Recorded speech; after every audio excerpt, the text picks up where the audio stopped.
Всем привет! Как видно, у меня дверную карту снял. Значит, обклеил ее моделином, антискрип, или как еще его там называют. Вот такой вот кусок, вот так вот он выглядит. Ну, тут уже пообрезано. Он полнометровый, где-то в районе 100 рублей стоит. Есть еще он рулонами, вот так уже обрезанный продается тоже. Ну, я думаю, такой кусок брать выгоднее будет, чем в рулонах. Значит, и проклеил вот эту вот бадью, вот эту. Но эту пенопласт не стоит, нафиг он нужен. И ну вот тут по периметру тоже вот эту все чухнул. Оно тут есть, да, конечно. Думаю, ничего такого критичного не будет. Все будет пучком. Также снял вот батон, как его правильно называют.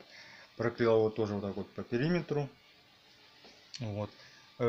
Там ту его часть не проклеил, потому что мне еще пригодится, там есть кое-какие задумки.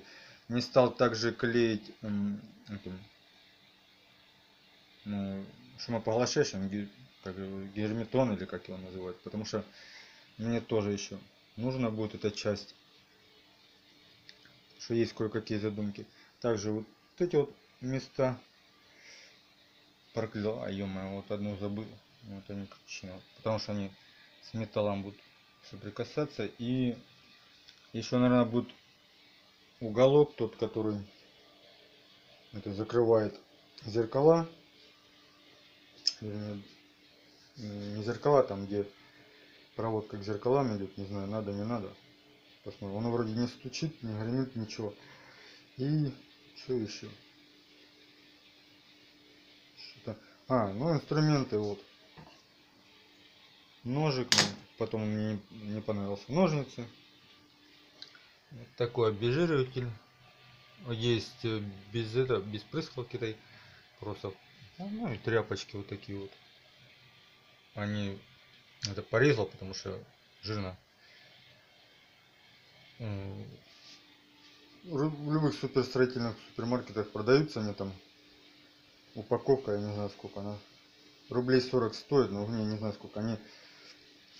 Значит, вот такие по размеру.